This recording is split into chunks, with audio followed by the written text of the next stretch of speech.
Good afternoon and good evening, depending on where in Australia you are. My name's Dante St James. I'm going to take you through a bit of my background of work I've done with TV and radio and introduce you to probably something you may not have considered before, which is advertising on TV and radio. It's crazy, but it's true. People still do it these days, and there's some pretty good reasons for that. Let's get underway. A quote here from Stuart Henderson Britt, who was a professor of psychology and marketing. Yes, he was professor of both. Ignore my bad spelling there of marketing, but he was a professor of both at Northwestern University, sorry, in the United States. He said doing business without advertising is like winking at a girl in the dark. You know what you're doing, but nobody else does. That's just a bit of fun to start us off. This is going to be an interesting little exploration about, I guess, an area that a very digital world doesn't generally cover that much, which is the whole idea of advertising on what is essentially a very traditional media. So what we're going to cover today is traditional marketing still relevant? We'll look at what the reach and frequency model of advertising is, as opposed to the targeted model of, say, social media ads. We'll look at what media releases are and how they help you to get free publicity. We'll also look at how television and radio advertising works and a little bit about how you can make ads for those. Now, we're not going to make an ad in here, but I might be able to at least give you some ideas on the software to use, the processes to use, and how you can do some of it yourself. But at some point, you're probably going to have to get some help from someone who really knows what they're doing with the encoding that goes on, particularly for television. Television's a lot more fastidious than what radio is. This webinar is brought to you by Business Station and the Australian Small Business Advisory Services Digital Solutions Program. It's a program of the Australian government through AusIndustry, and it's presented in WA by Business Station, in the Northern Territory by Treaty Business Consulting, and in Queensland by Regional Development Australia in Brisbane. We'll have this available for you to view later on through YouTube, both through the Business Station channel and through my own channel, Dante St James, as well. And it's going to be probably one you may have to go back and revisit a couple of times, particularly if you've never looked at these particular media before. A little bit about me. My background is in the University of Western Sydney, where I did a medical degree. Long story, won't go into it. The University of New South Wales, where I did my marketing and business information systems masters. I've also done 4 levels of diplomas through the Chartered Institute of Marketing in the UK remotely, and I've done 5, I think, TAFE diplomas. I've got to actually look at how many. I think it's 5, covering everything from marketing, digital technologies, information technology, and business administration. I'm currently engaged with Facebook as a Blueprint certified lead trainer around Australia and New Zealand and the Asia Pacific. Also working with them as a digital marketing associate for small businesses across Australia, and as a media buying and planning professional as well. I've been working with Google's Digital Springboard program now for a good 3 years, and as part of other government programs like the Be Connected and NEIS programs, NEIS being New Enterprise Incentive Scheme, which is a great program to get a part of if you actually want to get a little bit of financial backing for your programs, for your new business as well. So part of my journey before I got into the digital realm, and even within the digital realm, was within a lot of media companies. So from about the year 2000 through to very, very early 2017, I was involved in a company called Grant Broadcasters, who have a number, well, the second biggest radio network in Australia. So the 3 radio stations I worked with predominantly were Hot 100 in Darwin, 102.9 Hot Tomato on the Gold Coast, and Hobart 7HOFM 101.7, which was the final radio station I worked at in 2008. But I continued to work with that network as their digital lead, and we then raised through a whole bunch of new digital programs, teaching the radio stations how to deal with social media as it was starting to really sort of starting, I guess, back then, and giving them websites. Now, some of these radio stations never actually had websites of their own. So back in 2008, that was a very new thing for them. And it was because they're a regional radio company as well, with primarily everything they do in regional centers. They just never really looked at digital and online as something they needed to look at. But that was where I stepped in and stepped off air, which I did a breakfast show in Hobart and in Darwin, and I was participating as producing a afternoon show on 102.9 Hot Tomato, and also did a very brief stint at Nova in Perth, which was in 2007, so quite a long time ago. Then more recently, back in 2017, I did a stint with Southern Cross Austereo, working across their Channel 10 brands in Northern Australia, as well as 7 and 9 in other parts of Australia as well. That was in digital stuff and in TV sales as well. Now, beside all that, I've also made tons and tons of television ads and radio ads over the years, because it's kind of a thing you learn to do when you work in that industry. It becomes quite expensive to be able to do that. People really have struggles with paying for the bills when it comes for not just the TV ads themselves, but then these ad spots. And that's something you need to look at when it comes to the production and then the actual airing of TV and radio ads. So how it all works is going to show a little bit later, and we'll discuss a bit more of that. Look, if you do have any questions at any point, please just pop them in the Q&A or the chat window. If there's something that doesn't make sense, or if there's something that you have heard, or there's something that you want to sort of ask that's completely, of your own discussions and own thoughts when it comes to TV and radio advertising, please do. Now, even though I work predominantly with digital channels these days, still got a soft spot for the old traditional media model. Not because, that's where I cut my teeth, but it's more of a case of that's where there's still so much attention going today, which I guess brings us on to whether traditional marketing is actually still a thing. Is it relevant? Is it something which you as a small business owner can even start to think of? Now, basically, if you live in Brisbane or Perth, probably not going to be something you can get into all that easily. That said, if you're on the Gold Coast, Sunshine Coast, bigger towns like that, yes, it's within reach these days, and particularly in this post-COVID economy, where stuff like radio and TV advertising has been drastically affected by big downturn. So there really are deals to be done when you're a small business wanting to get that extra reach. I've seen some stuff with TV in some regional areas be so ridiculously cheap, and radio in North Queensland, I've heard, is actually going quite cheap as well. So when I say cheap, you're not going to get it for $10 for 5 days like you do with Facebook. It's going to take a little bit more than that, but with a bit of investment, and I've got a bit of figures on return on investment a little bit later on that'll help you out with that, of how to approach that and whether you can approach that and whether it's even worth you approaching. Well, that's, I guess, up to you and the kind of budgets you're working with. Now, if you're a micro business mum working from home, this is probably not going to be something you're going to be able to do just yet. It may be something that comes up a little bit later.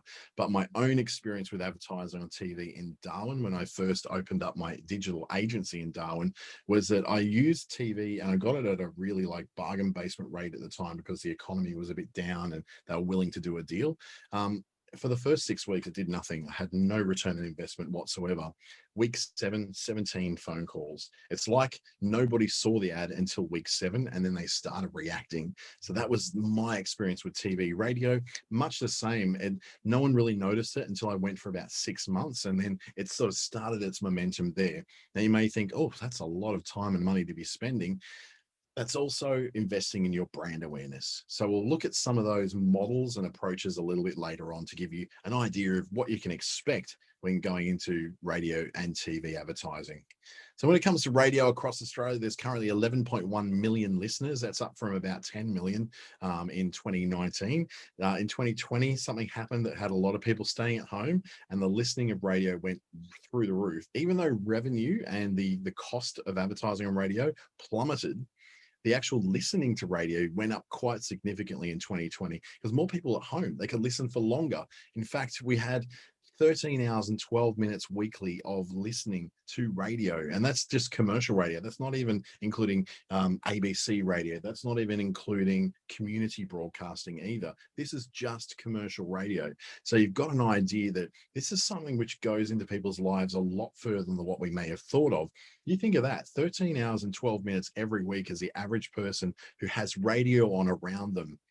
Now, the key is there. Doesn't mean that someone's sitting there listening to it right next to their ear, like they're listening to the race call or something like that. This is more about background radio, because as we know, radio is something that's very heavy in the commuter time. So the morning drive to work, the afternoon drive home from work, and in the house before you're leaving. The listening time generally is about 15 minutes per slot.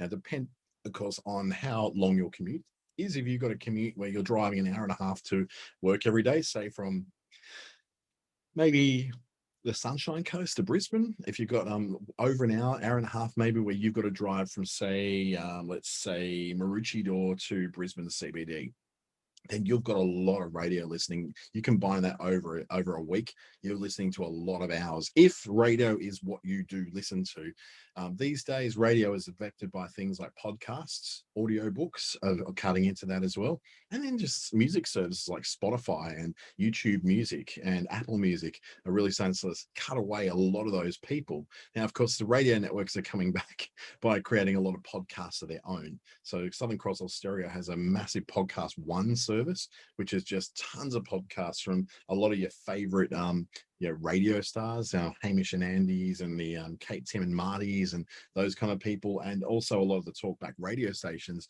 do more long format stuff that comes from the radio. It's being repurposed later on for people to listen to. So the big rise that seems to have been in radio in the last 2 years is in that 25 to 39-year-old range. That used to be what in the Mad Men David Ogilvy time used to be called the washing machine crowd. So people who are washing machine buying, they're buying large appliances, they're buying cars, they're buying houses, they're buying bigger things, and they're the money part of the economy. They're kind of who drives the economy these days very strong is people who are purchasing a lot of consumer goods. So in this case, 3 million of that 11.1 million, which is the largest single segment of the population listening to radio, is in that key demographic of 25 to 39 years old. Then the acquisition stage of life. So that's people who are very much so going to be spending money. So if you want to know who's listening to radio, I think it's all just old people. Whilst the 13 to 25s, the young end of the market, is abandoning radio en masse. They listen very, very little to it, if at all. The 25 to 39 had some growth over the last year, and a lot of that was generated by them being at home during COVID-19 in the big cities. So I wouldn't take too much notice of that, I think. But what it does show is that there's a migration onto radio as people reach that 25 years time. When they get to that age where they're going, yeah, it's now I'm 25, an adult, I'm looking at buying property, I'm looking at doing stuff. Therefore, I've now got this position where I'm doing the things that my parents used to do, just that little bit more. Now, the TV segment, there's more people viewing TV every week, and they're viewing it for a little bit longer. Now, TV, obviously, because you've got like 1 hour long shows, half an hour long shows, you tend to have very big attention to the television. The problem is, though, if you're anything like me, when you're, well, I'm probably a bad example. I haven't watched commercial TV in quite some time, but when I used to, the minute that the ads would come on, this would come up. The phone would come on, and I wouldn't actually notice what was going on the TV because I was immersed in my Facebook and immersed in things like email and stuff like that, rather than watching what was actually going on the television. But at 20 million viewers per week, that's a lot of people. Now, that's up from about 19 million in 2019. So what you're seeing here is that viewership of TV and radio are both on the increase. Now, again, a lot of that is skewed by the fact that there's a lot more people working from home, having things like TV on the background or radio on the background. So it's not necessarily going to be something which is going to continue. We expect TV and radio listenership and viewership to really start to decrease over this next 5 years, to the point where the business models are already kind of breaking because so much of the attention has gone over to the online space. One thing we do know about television, though, it is stronger in regional areas than what it is in metropolitan areas. So there's more listening, and it's for longer in radio. We thought that probably would be the reverse because of the long commute times in metropolitan areas, because you've got a lot of traffic. But what we also found is that people in regional areas can live a bit further out of town, and their commute becomes long as well. But it's not long in time, it's long in kilometers. So you'll find that there's still a higher listenership in regional areas, but we find for television, it's actually remarkably longer, the amount of television that's watched in regional areas than in metropolitan areas. Some people say because there's not much to do in the regional areas. I would say it's just quite simply because, there's less other options to be taking your attention away. So there's less festivals, there's less things going on in town, less shows, and less things that would generally take you away from a television for a whole night. Now, even though that doesn't even take into account the effects of Netflix, YouTube, and other services like Stan and Disney Plus on the cannibalizing of that audience. What we have seen, though, is that 14.8 hours a week of television viewing actually has decreased this year. It seems to be coming back down to the levels that we were expecting in 2018 and 2019. But 2020, obviously, more people at home watching more stuff and people wanting to watch much more news-related content because the world was in a very uncertain place. In the middle of a coronavirus pandemic, we also had the Black Lives Matter protests. We had a US election. We had North Korea firing up. We had China firing up. There's so much uncertainty happened in 2020. 2021 feels just a little bit less stressful so far.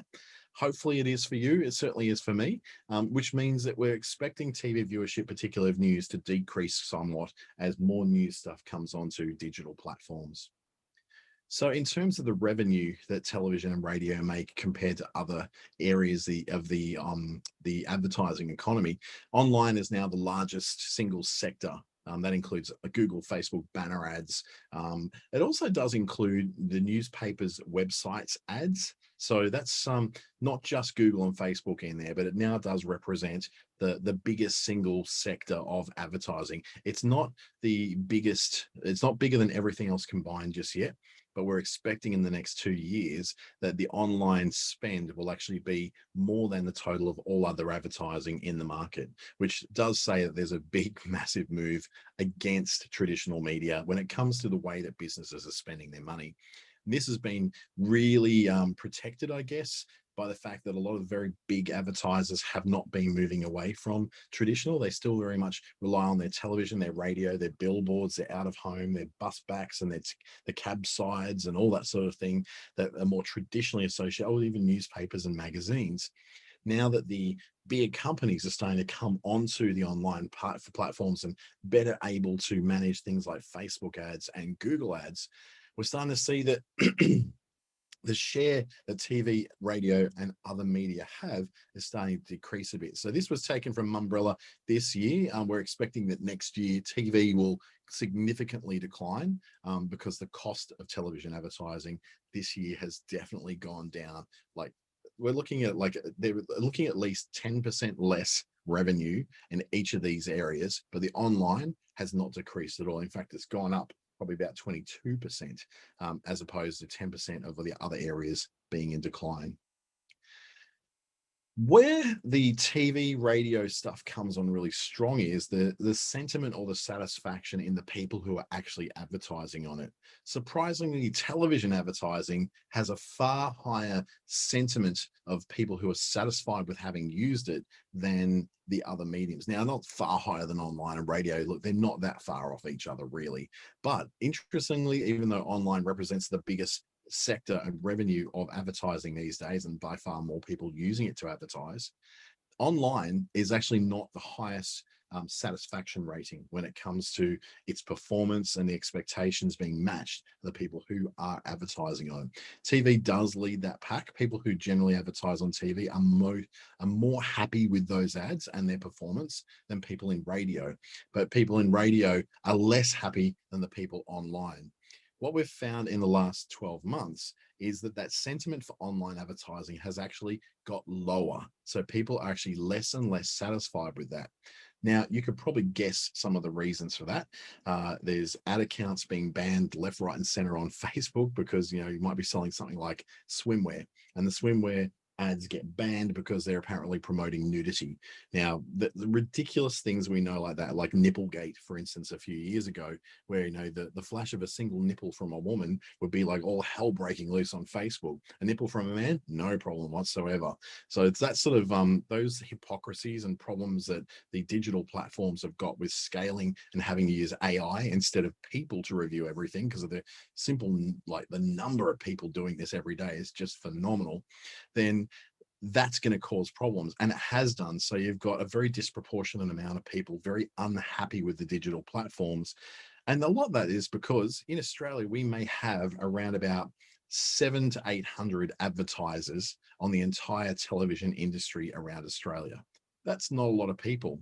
The online platforms, on the other hand, have 17 million people advertised. That's Facebook has 17 million advertisers. 17 million people paying for ads on Facebook. So you could see how the scale of it all seems to get a bit like, ugh.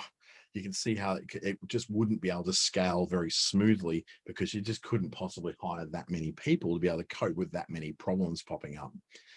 Radio and TV, though, generally deal with local sales reps so that they're a lot more accessible. If you're not happy with your radio campaign, you call up your radio sales rep and you have a whinge to them about it. And you say, this is what I don't like. This is what I want to change. And then they go through the process of either telling you to bugger off, or they tell you, here's what we can do to make this better. Now, TV and radio know that they've got very strong satisfaction ratings, even though radio is a little less than online.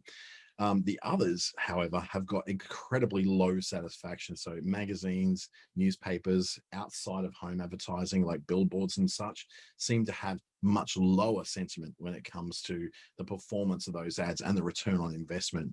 I've got a bit of return on investment data that's probably going to help you along.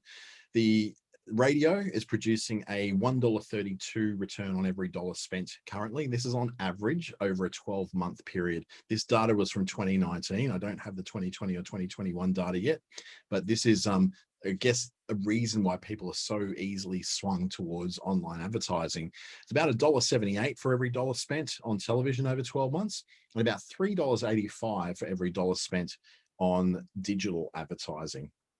Now, that $3.85 is spread over a lot of advertisers. What we're tending to see there is that most micro businesses are not seeing a very positive sentiment and are not seeing even a positive return on investment. Small businesses are starting to see a better return on investment, but instead of $3.85, you're looking at more like $1.85. It's a lot less for small businesses because the kind of spend you're working with and the education you may need to have in order to run those ads. Because remember, online is self-service. You have to do all the stuff yourself. You have to make the creative yourself. You have to write it. You have to schedule it. You have to report on it. All that stuff happens yourself. Where in TV and radio, there's people generally doing all that for you. Radio, you can do some of it and probably most of it on your own, but the television, you're just not going to be able to do that on your own unless you're a video producer and you have all the equipment and the technical know-how of how to get your ads into the right codec to be able to be put onto television. So that would tell you that really there's a bigger return on online ads in general. But that does change the smaller your businesses get. The smaller the business, the less education, the less performance, the less reach you're going to have. So it's more like $1.85, which brings it down into the realm of roughly what the television return on investment is. Now, bear in mind, most television advertisers are big, they're national, and so they've got bigger budgets to spend. When they spend $1 and get $1.78 back, they're doing that over the course of millions of sales. Think of McDonald's, right? They're getting $1.78 back on every dollar. That's because they're spending, say, $1 million, which means they're getting $1,780,000 back on every 1 million they spend, which means they're getting a really good return on investment, because at those sizes of campaigns, that's a great amount of money getting. You're making, back your million plus another $780,000. You'd be happy with that, right? But in the online world, you and I may spend $20 and we don't get a single sale. We don't get a single click. We just don't get anything for our money. And then we look at that and go, well, I got a zero return. In fact, it's negative return on investment. I spent $20 and I got nothing back for it. So it's a bit harder for us to measure those and get a really good solid return on investment from our Facebook and Google ads. Now, the reach and frequency model is the model of planning your ads. That's really all about what TV and radio are. When TV and radio came along, they kind of displaced newspapers as the prime place to be advertising, and billboards as well. When billboards were in place, there was really just no way of measuring whether there was anybody watching it, seeing it, viewing it, being able to recall it. Same thing with newspapers. You had what they call cab audits, which were all to do with auditing the amount of people who are out there who actually saw a copy of that newspaper. But newspapers stopped being audited in terms of their circulation nearly 15, 20 years ago. It just doesn't happen anymore because the numbers are so dismal that pretty much newspapers, and in many cases, in many towns, have actually removed the newspaper and no one's really noticed all that much because they weren't even reading it in the first place. They were getting most of their news from online services, the website of that newspaper, etc. I live in the Northern Territory, and the Alice Springs newspaper called the Centralian Advocate stopped publishing itself sort of late last year, and it's been an online tab on the Northern Territory News, which is mostly a Darwin-based news service. And honestly, no one's complaining in Alice Springs because the newspaper was so poorly servicing that particular area, and it was only doing, I think, I think it was two editions a week or something at the end of it. So it really wasn't reaching its audience. It really wasn't serving its community. And when it died and went to heaven, it really affected nobody at all. So the reach and frequency model is very auditable in the fact that you have what's called ratings in television and radio. Now, these are an estimate based upon an algorithmic model, which explains that you've got this particular amount of people viewing you at different times of the day for different kinds of purposes.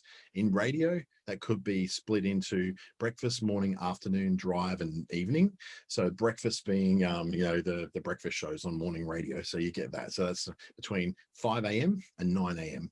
Morning is 9 a.m. to 12, afternoon 12 to 3, I think it is. Yep. And then the afternoon drive is from 3 usually to about 6 p.m. After that is called nighttime radio, and then there's overnight. Overnight's not really rated that much, but breakfast, morning, afternoon drive, and nights are all very much measured, not just in the major metropolitan areas, but most of the larger regional areas now get, once every 2 to 3 years, get a rating survey run on them as well. Now, in the big cities, they hand out tablets to people to record when they're actually listening to radio. Now, it's thought that that's not a very accurate model because, let's face it, I remember when my family got a physical pen and paper diary back in the 80s about, what our television and radio listening and viewing habits were, that we basically just waited until the last night before we had to hand it back and just went and wrote it all in. And we didn't write necessarily what we watched. We might have actually written down what we wanted the world to know that we watched. So the accuracy of these measures is pretty much under fire from everybody. No one really believes much about those ratings anymore. But you can probably tell that that Married at First Sight is a very big television show. Regardless if you don't believe the ratings, you know that everyone's talking about it at work the next day. And that's usually a good sign that people are watching that particular show, right? So reach and frequency as an advertising method is about reaching as many people as possible, as many times as possible, and then keep on reaching them again and again and again. Now, reach and frequency works in things like the Facebook ads platform as well, where reaching as many people as possible, as many times as possible, is also a factor you can work with. But it's more about just trying to replicate what you're doing on television in an online platform. So reaching as many people as possible, as many times as possible with the same message, repeat, and that repetition is why so many old ads on TV and radio had what we call jingles. Whoops. That wasn't what I was hoping to do. Let's just get that back out and present. So you remember that there was Louis the Fly, and they're still kind of around a little bit, or there was In the very, very old days, my dad used to tell me all about a thing called Brill Cream. And there was a little song, Brill Cream, a little dabble, do you? Though all those kind of little jingles that came with it were because of this reach and frequency model. You wanted to get inside people's heads with a message over and over and over again that they would have it repeated. Now, to this day, things like McDonald's still do this kind of thing with a little anchor sound, which is dun, dun, dun, dun, dun. So they've got little audio signals like that that will keep putting you back to what McDonald's is. You immediately hear that and you know that's McDonald's. I've got one in my podcast, for instance. It goes da da da dun dun dun dun dun. It's at the beginning and at the end of my podcast, so it's always tied. I've also used it in my television and my radio ads as well, so that links everything together, and it does that reach and frequency thing so that it reaches as many people as possible, as many times as possible, with something that gets in their heads and is quite repetitive, so that they love or hate it. Now, there's going to be people who absolutely hate your ads because they're repetitive, but quite often when you're sick of hearing it, and because you hear it all the time, you will, even if you're working in a radio station or a TV station, if you're hearing it all the time, people are only just starting to hear it. So if you're sick of it as someone who made the ad, then there's a good chance that the rest of the world out there are just starting to hear it now, because they're not sitting there with the radio on in the kitchen 24/7 listening for their ad to play. They're just usually going with, whatever is on there. They don't really notice the ads at all, and they probably won't notice your ad until weeks and weeks and weeks after that ad first comes on the radio or on the television. The opposite of that is what we call the online sales funnel, and this is where you are targeting the right customer in the right place at the right time. You're building an ad or creative stuff especially for them, a video or a graphic that is especially for them, and you're nurturing them through to some kind of conversion event. Now, your conversion could be a sale, a conversion could be booking a meeting with you, or a discovery call, or making a call to you. Whatever your conversion is, what you're doing is identifying the kind of person who is most likely to react really well to what your message is and want what you're selling. And then you advertise very, very specifically just to them. Now, if you're a larger business, even myself, I spend probably about maybe $600 a month on Facebook advertising. And that's something which I then will do as a, as it's broken into multiple ads. So $600, I'll usually do maybe about 6 ads, and I'll rotate them. And then each ad is made for a very specific segment of the population to do. A question from Leah just asking if this is being recorded. Yep, it is. And I'm going to be putting that on YouTube's channel on Business Station. So if you go to YouTube, type in Business Station, or type in my name, Dante St James, that will then be able to come through for you. So the online sales funnel is much more targeted. It's not relying upon frequency or repetition. It's relying upon reaching the right person in the right place at the right time, so that they then know that they are very much targeted. They're going to see it because it's right in front of them. It's not something which they just come across by chance. And if they don't get it the first time, the platforms like Facebook, for instance, will keep bringing it through in front of them until they really notice that and do something with it, which is hopefully they'll click a button that says make an inquiry, or click a button to visit a website. And a little bit of pixel code in the website then shoots back and says, yep, this person's got it. Stop sending them that ad. Now we're going to put them down to the next thing. And that nurturing through to conversion is all about basically getting their email address, or recognizing they viewed 15 seconds of your 1-minute video and sending them something new to view that's relevant to them, but also has some familiarity to it because they've already seen your stuff before. So that's not what TV and radio does very well at all. In fact, they're almost impossible to do that with, because they are mass media. There's one signal going out to everybody, and some people will listen to it, some people won't, and they'll listen to it at different times. Whereas this online sales funnel is all about specifically targeting a person or a particular type of people with a very specific message just for them, and nobody else really sees it. So now we've got an idea of the way that the targeting or the different models of advertising work between online and traditional. We're going to talk about getting a bit of free time, because it's one thing paying for ads on TV and radio, but getting free publicity is like gold.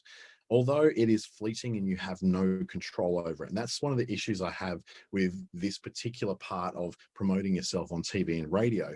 Now, I'm very, very lucky that in Darwin, I get to be on a radio spot every week on a particular radio station with a friend of mine who has that particular show, and it's great. I love it. It's a great way of being able to get in contact with lots and lots of people who happen to be listening, and my name or my business name is mentioned on that slot. It only lasts about 5 minutes once a week, but that I've been doing now for 3 years, and it gets me, like, people notice it, they know it's on there, they will listen for it, and there's actually people who become fans of that segment and like to give me feedback as well. That's kind of what you really want. You want to be invited on as a guest to a radio station rather than getting free publicity through things like media releases. But I'm going to cover off that a little bit about how media releases work, because they're also really effective for getting some regular gigs on the radio as well. Much more radio than television, although if you've got a local newsroom in your particular town in the television stations, like for instance, the Sunshine Coast still has a TV newsroom, then you may be in a position to, I guess, send it out to them as well. Now, the modern newsroom has been decimated. There used to be a newsroom in every town. There used to be a sub-editor in every local newspaper. There used to be a newsroom in every single local radio station. That's been decimated. It doesn't exist anymore. And those people have all had to go. They've all lost their jobs and gone back into other markets and other areas, or been absorbed into other networks in some way, shape, or form. The modern newsroom also means that the person who's doing the news generally has to juggle a lot of other jobs. The news person may also run the drive time afternoon show in the radio station. They may also have to then go and do sales for the radio station if it's a small enough market, or in television newsroom, especially in a regional one. Whilst they might be the person who is presenting the news, they're also generally the person trying to gather the news and doing interviews and ringing up people and getting news and putting it on and producing it. They're going to juggle a lot of stuff, so they're looking for anything that's going to save their time getting something new every single day into that news bulletin they've got to do. And sometimes those news bulletins can be 3-4 times a day, or they could be on radio. For instance, they'd be every single hour. So your press release, when you're going to do one, or your media release, they're really called media releases these days because it's not really a press to speak of. In your media release, you're going to have who you're writing about. So who is this about? Is it about a person? Is it about a company? Is it about a product? What that company, person, or product has done or is doing, where it took place or where it's happening, if it's a particular event. So quite often these things are events, so you want to promote those. You want to, if you're talking about things after the action, when the thing happened, what it was that happened, what took place, or when it happened, or what is coming up and what is about to happen, and why this matters. And the why this matters is very core to this, because I could say, oh yes, I'm running a digital workshop between 9 and 12 on Saturday, and it's free. And that doesn't sound particularly compelling to anyone whatsoever. But I package this in a media release, which says, the Facebook Australia lead trainer, Dante St James, is holding a workshop on Saturday for seniors who don't know how to use Facebook or Instagram, teaching them how they can connect better with their families in other states and other territories by using these digital platforms. And my why it matters is because there's been statistics showing that 78% of senior citizens feel isolated and disconnected from their families. And this is my way of bringing people back in touch with their families that they're a long way away from. Statistics are a big thing when it comes to media releases. If you can mention a statistic in there, those things tied into why you're doing this, and that's in the why it matters area. If you're saying why it matters is because, well, statistics say that this is a problem, so I'm doing this to correct that problem. So your press release or your media release is going to be about 300 to 600 words long. I'd err closer to the 300 rather than the 600, because shorter is better. These people are time poor. They are in newsrooms, they're overworked, they're juggling lots of other stuff. You need to be able to get their attention and get to the point really quick. And this particular model of writing a press release is called the inverted triangle. So all the important stuff is up the top of the media release, and as you get further and further down, you're getting to the less important stuff. You want them to pick it up in those first few lines of why it matters, what's in it for them, who this is for, and what it could appeal to in their audience. So news loves stats, statistics that bring out things like I said, 78% of senior citizens today feel isolated from their families. Well, that could be great because it's speaking to all those poor oldies in those homes. They're all isolated from their families. We should be doing something about it. Oh my God, it's so horrible. Um, or it could be that three out of 10 kids go to school without breakfast every morning, and so I'm doing a breakfast van that's going to help outside this particular local school to help kids who haven't had breakfast to get something to eat on their way into school. That kind of stuff, when it's tied to a charity, is really easy. Tying that stuff to a business, not so easy. So that's when you start to go, okay, what is it I do, and who cares? Who would care about this? It's not so much a case of, oh, well, everyone should care because this is an amazing business opportunity that's going to change people's lives. That's not going to sell a story to the media. What will sell a story in the media is that there's 280,000 women working from home right now who are not getting to see any workmates, and they're feeling very, very lost and disconnected. And this particular business that you've put together, which is a network of women across Australia to connect those work at home mums with each other so they can actively support each other, share software, share expertise, then that becomes a media release worth having some attention about. You've got to make it about a specific audience.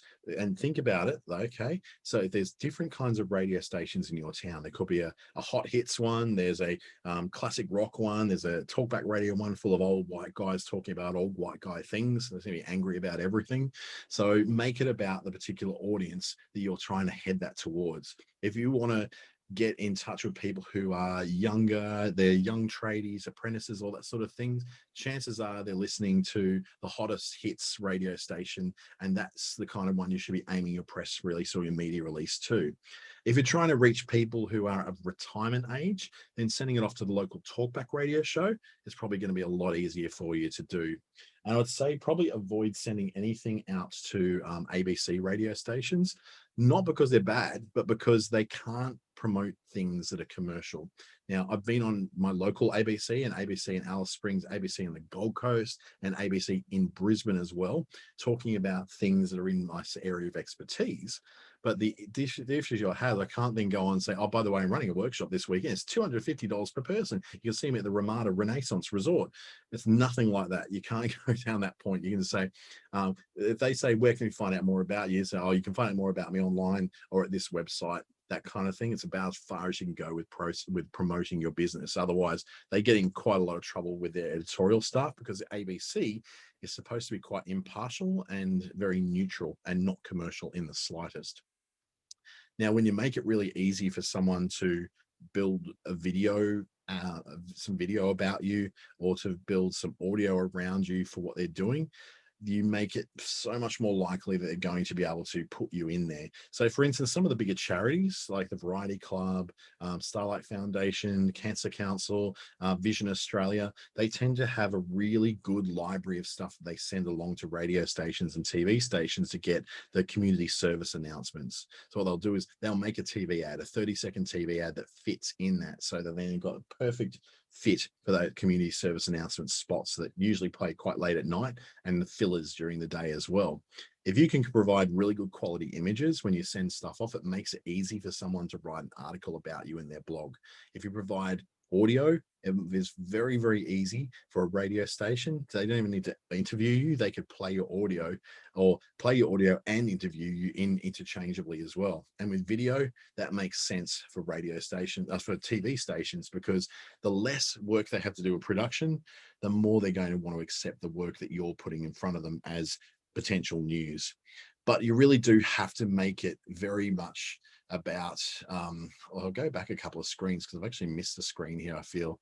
No, I seem to lose that screen altogether. But what I was saying, the press release, it has to be very, very local. It has to be very, very relevant to that audience. And it has to be something that someone is going to care about. If there's the who gives a rat's idea about that, like no one really cares about this thing you're doing or the thing that you're about to do, then you're not going to get that thing across the line. No one's going to have an interest. So yes, I produce a skincare range that's made 100% from bush food ingredients, and that means nothing to anybody unless you say the bush food industry in Australia has grown by over 200% in the last 10 years. based on the fact that bush food is now no longer food, but it's now infused into ingredients everywhere and providing hundreds of jobs for Indigenous Australians in remote areas. That becomes something worth leading with. And then you say, and some of those things are, for instance, this Kakadu plum infused hemp oil, which is produced out of the Northern Territory, or this Kwandong powder, which is infused into a whole lot of different dishes that are served in some of the best restaurants in Sydney and Melbourne. And it's helping to employ a whole bunch of people in these regional areas. It might be your particular product, and say, you know, that's providing a link back to you.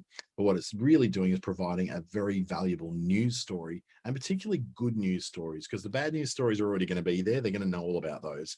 The good news stories, though, they're coming from people like you who are providing stories about their products and services that tie into a real need that's helping the community in some way, shape, or form. Now, when it comes to advertising on TV and radio, TV ads are in the format of 15, 30, 45, and 60-second ads. Sorry, we're talking radio here. It's very much the same in TV, though. So in terms of what are used most, 30-second ads are used twice as much as 15-second ads, and 15-second ads are used twice as much as 45 and 60-second ads. Now, obviously, as the time of those ads goes up, you're using more airtime, so it's going to cost you more to advertise. It's also going to cost you more to produce the radio ads that are going in there. So if you're doing a 15-second radio ad, your voiceover having charged you 15 seconds worth of time instead of 60 seconds, which is a lot more. But radio being very local, so one of the great advantages radio has, it's got local sales staff and local promotion staff, and sometimes local on-air staff as well. So they can go a little bit further into some of these more interesting kinds of advertising, which is the 60-second live read. So you probably heard your local breakfast host may have been saying something about the local Harvey Norman store. So there's all the Harvey Norman ads, and they'll come on and say, hey, it's Ali here, just letting you know that we'll be down at Harvey Norman this weekend, having a chat to the managers and helping them out with their big sale that they're having on televisions, a big flat screen. So come down and see us. We'll have the barbecue out the front, all that. Those live reads cost more because they're tying in time with the talents. Now, sometimes the breakfast talent are paid for that because it's an ad. Most of the time in regional radio, they don't bother paying you. It's just expect that you're going to read it and you're going to like it.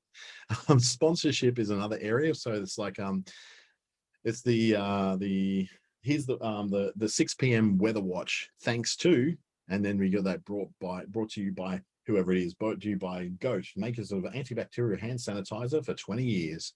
Those little lines like that are what we call sponsorship. Now, they're usually partnered in with ad spend. So if you're spending a certain amount on ads, say, let's say $5,000 a month you're spending on ads on a very small regional radio station, then they'll go, okay, because you're spending that much, you're also getting all these bonus areas such as sponsorship. So you tie into us for 6 months, you'll then be the sponsor of the weather, or sponsor of the news, or sponsor of this particular show and this particular personality.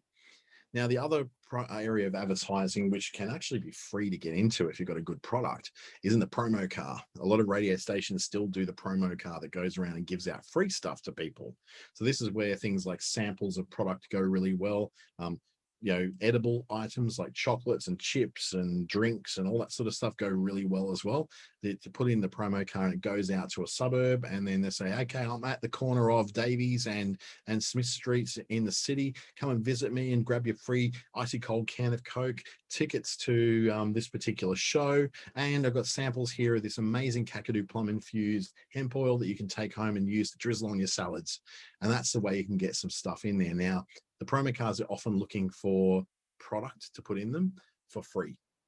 So you don't have to necessarily pay. You just got to give them lots of product and plenty of it. And they like to get it for as long as they possibly can. It gives them a chance to promote themselves, but also every time that car goes out, your product is being sampled out to people who can try it. It's also being promoted on the radio as well as they go through the different things you can pick up in the promo car location this particular day and this particular time. So radio is a lot more flexible because they do have local stuff and local staff, and they have local control over their content. So there's a lot more of a chance for you to do these more flexible things. TV, though, comes from a national or some kind of networked kind of arrangement. The other thing that radio does is promotions. Win a holiday for two to Airlie Beach in Queensland, flying this, staying here, doing that, thanks to, and it could be the local sponsor could be the tire shop. So the tire shop has bought that holiday. They've actually bought those tickets, and then that goes towards then what they say. It has nothing to do with tires, but it's brought to you by Tire World, which is getting you to more places. So they usually tie it in something to do with, or it could be win a set of 4 tires thanks to Tire World, and that could be the promotion. Now these promotions in smaller regional areas are far more numerous than what they are in big cities. The big cities don't like to give away a lot of stuff. They like to concentrate more on the celebrity status of their presenters, whereas in those smaller country towns and smaller regional markets, so things like Darwin, Launceston, in WA, you're looking at Geraldton, Albany, Esperance, and Queensland, looking at Cairns, Townsville, Mackay, Rockhampton, Charleville, Roma, those kind of places where they do run a lot of promotions because the value of the prizes is a lot lower. So it could be a set of 4 tires you can win, or it could be, you know, win yourself a couple of nights accommodation at the local pub, something like that. So that's a lot more flexible because they have a lot more local control over it. TV though, a little bit tighter to control, well, actually quite a bit tighter controlled. 15, 30, 45, and 60-second ads, again, are the standard for that. And again, it's in that same kind of proportion. Most ads are in the 30-second range. About half of them are the 15, but then in the other half are 45s and 60s. Not very common to get a 45-second ad on television these days. Sometimes you get 60 seconds, but they're generally for very short-term campaigns for very big clients. The average thing is really around about that 30-second mark, because you don't think there's much you can say in 15 seconds, but if you're really high impact on your particular production, then you could have a really good ad running for 15 seconds. But the 30 seconds, that's fine. That's what just about everyone does, because it gives you time to be a little bit more creative, and it lets you get it sort of the right message in the right way to the right kind of person. You can also sponsor stuff. So generally TV is the same, especially in regional areas, but also in bigger cities as well. TV in big cities is going to be way out of your reach if you're a small business. But in regional centers, this is a lot more able to be done. So you can sponsor a particular show. So this program is brought to you by that kind of stuff. You've got the weather guy who's going to see a particular town. So say the Today Show guy is going around Australia and he lands in your town. There's often a sponsorship opportunity there to put your product in front of them, and often the network reaches out to the town and reaches out to business in the town to say, hey, do you want to tie in with this thing? We'll do the cross in front of your shop, that kind of thing. They do promotions on TV, but again, it's more of a regional thing where you can, win 3 tickets to win tickets to the movies for the rest of the year for you and your friend. That could be something which would go really well in a regional center, but it's not going to go so well in the big cities where you're talking about millions of people viewing rather than thousands of people viewing. So how do you make TV ads and radio ads? This is one that I get asked a lot. And to be honest, radio is pretty simple to do. TV, not so simple to do. So your radio ads are in an MP3 or WAV file format. Most radio stations will accept an MP3, but I know Grant Broadcasters and Southern Cross or stereo stations prefer it to be in a WAV file because of the particular systems they use for playing everything out. Now, all your ads should have half a second of blank, no sound at the beginning and the end. So a 30-second ad's really going to be 29 seconds, and a 15-second ad's really going to be 14 seconds. So bear that in mind. If you're someone who likes to fit lots and lots of words into something, you've only got a second less than what the length of the actual thing is. And that reason is because of a thing called crossfading. It takes about a second for the previous ad to cross over into your ad. So that needs to be half a second at the end of their ad and then half a second at the beginning of your ad. And that gets crossfaded. That stops it sounding so like blur. You went right to 30 seconds and then you started right at the very beginning. There'd be no gap between the last ad and your ad. So that half a second each gives a comfortable gap so you know when you're going from one ad to the next ad. Now, these can usually be sent straight to the station. So your MP3 or WAV file can be sent straight to the station, but there's a few things you have to do to make it playable. Now, they've got certain systems they can help to make that a bit more playable, but if you can do it up front, it's going to make it so much more smooth for you. So what they call compression, which is a way of making the sound like less hollow and making sure that the voice stands well above what the low level of the, say, music in the background is. So when you hear it in your perfect headphones and you can think, oh yeah, I can just hear the voice over the top of that, it sounds great. That's going to sound crazy bad when it goes on air. So you want to have the music level a lot lower than the voice level. And I'm talking about, like, you know, a third of the level of what the voice is, because the station's compression is going to bring those sounds up. So it's going to sound a bit more. So if you already have it at half the level, it's going to clash badly and you're not going to be able to hear what's going to be said. And the radio station will send it back and say, you need to make your audio level lower on the music track. It also needs to be normalized and hard limited. I don't expect you to understand what these things are, but it's basically about making it so that the peaks of the loud, so in the wave file, I'd probably show you, I actually got one here, I'll bring up on the screen. Let me share my screen, bring it down here, no, here. This is going to be, this is not a radio ad, this is actually a podcast episode I'm making at the moment. We stop at share and we'll share this screen over here, which is bang, desktop 2. Okay, here we go. So this particular desktop's showing that I've got these peaks. So right here, I've got this big peak that's standing out above everything else. Normalizing and compression actually changes that. So if I took all this here and I go, okay, I want to even all that out, I'll go through an effect and I will, first of all, speech volume level it. And there's one called voiceover that I use. Put it up here so you can see it. So I use the voiceover speech leveler. I'm going to look about sort of medium, and it sort of evens everything out. So it's going to make everything feel a lot more even. So it's a bit thicker. Now that sound is going to sound a lot harsher and thicker too. So I need to then do a thing called hard limiting, because some of this is going, this little -3 over here, you can't really see it, but that's kind of like the maximum that a radio station or TV station will allow you to go to. And I've got a few peaks going over the top. So if I then go my effects and go amplitude and compression, say hard limiter, oops, not the gain, wrong one. Hard limiter, here we go. And I can say the hard limiting is done to like a light degree. So it's to 3. That then brings that down. So then it's not a nice even top along it. They like that because it doesn't set their compression stuff in their rack and all their graphic equalizers and all that sort of stuff into overload, trying to keep up with the changing levels of everything and trying to even it all out so people don't get this nasty shock. Remember, like you used to get on TV when the TV show would be really quiet and the ads would be really loud? Well, that was such a big problem that actually the laws in place to make that work a lot better. So I'll just unshare that screen because that's a lot of techie stuff that you're probably not going to get that much value out of, but at least shows you some of the stuff that we go through when we're doing at least audio production. I've got no video production thing open just at the moment, but I think you get all that. So normalizing and hard limiting allows that audio to just be a lot less jarring, and it means everything can be heard, but it's not like coming in really, really strong after a soft song. On television, there's a very specific set of formats that you need to follow that are converted by a video production delivery service. Now, these services cost you anything from $44 to $150 per ad to be able to send to the station. First, though, you need to make the ad using a very specific kind of software. Now, Adobe Premiere will do that for you. Some other video sort of software, but you're not going to make this in Canva, for instance.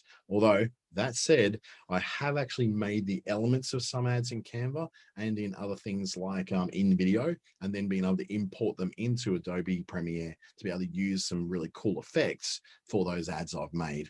Same thing happens with the half a second on either end to make sure that you're not, jarring that crossover, and the crossover sounds right and it sounds good and it's coming across the right way. So you want to make sure that you follow those same principles as you would in a radio ad. And what it needs is the thing called Clear Ads rating. It used to be called CAD, which is Commercials Advisory. It's now called Clear Ads. And what it is, it provides a rating for your ad. So that rating will be, rated to play in kids' times. It'll be rated to play in general times, and rated to play outside of kids' times, which means anything with alcohol involved would have to be outside of kids' times. So it's not going to be in peak hours. It's going to be in times basically when kids are at school. So during the daytimes. Now that changed, I guess, during COVID because a lot more kids were from home. So the ads are made really to protect people, I guess. And a lot of advertisers can be quite unscrupulous and not really tell the truth. It does also look at things like unsubstantiated claims. So you say, We have more cars in stock than anyone else in town, and you need to then provide a written confirmation that you do in fact have more cars in stock than anyone else in town. Radio doesn't make you do that. You can do anything on radio. The only things you can't do are things which are going to cause people to complain. So advertising the local strip joint, or advertising the local adult goods store may generate some problems. So they generally, on a station by station and case by case basis, will either reject or approve that kind of ad. And then your ad needs to be delivered through very specific processes. You can't just walk up to the station and say, here's my MP4, play this. It's got to be delivered in a very specific format through a couple of companies. One's called AdStream. The other one's called Peach Video. And AdStream Peach Video costs anywhere between $88 and $300 to send your ad to those stations. So TV has a lot more regulations than what radio does, but it also means that the quality of what's going there is going to be a lot higher because there's a lot more at stake. It bears in mind that the multimedia, the sight and sound, the sight and sound aspect, because it's multi-senses and multimedia, is going to have a lot more of an impact on people's decision making than just audio when it comes to the radio. So TV unfortunately has to take a hit of having much greater degrees of control on it. So why basically would you advertise on television and radio? It's pretty much because they give you credibility. If you say, oh, I saw it on TV, I heard it on the radio, it sounds a lot more credible than, oh, I found it in Google or I saw it on Facebook. Particularly with demographics of over 35 years old, there's a certain power that comes and a credibility and authority that comes with having appeared on the local TV station. It also gives you massive reach, particularly if you're going for the long term. I still get told that my ad is on air on Channel 10 in Darwin, and it hasn't been on air for nearly 2 years. And because it was such mass reach that people understood what it was. So they see my logo, they hear the name of the business, they go, oh yeah, I saw that on the TV. They haven't seen it for over 2 years, but that reach and that recognition was so strong. And brand awareness is definitely a big thing with TV and radio because of that reach and frequency thing. If you've got a particular slogan, if you've got a particular kind of voice that goes with it, or you've got a particular jingle or a sound effect that goes with what you're doing, that will be recognized long after someone has switched off the radio, or even long after you've stopped advertising altogether. Well, we're at 6:30 my time, which means it's now what's that, 5 o'clock in Western Australia and 7 o'clock in Queensland. That means it's time to wrap up. So thank you so much for joining. I'm sure you've got like a billion other questions. So if you've got those, please drop them into my email or connect with me on LinkedIn, Facebook, or Instagram, and we can have a chat about what your experiences are, or what you'd like to know more about when it comes to TV and radio advertising. Naturally, I work more in the digital sphere these days, but I still do dabble in TV and radio. In fact, I've got a TV ad coming up for my business in Darwin and Alice Springs very, very shortly too. Thank you again. Have a fantastic night. I hope you've got some really good value out of that and you learned something that you probably didn't know before. Bear in mind, this is going to be on YouTube in the next couple of hours as well. So check on YouTube, check on my channel and the Business Station channel, and you'll be able to see all about that again. Again, reach out. I'd love to chat. Have a great night.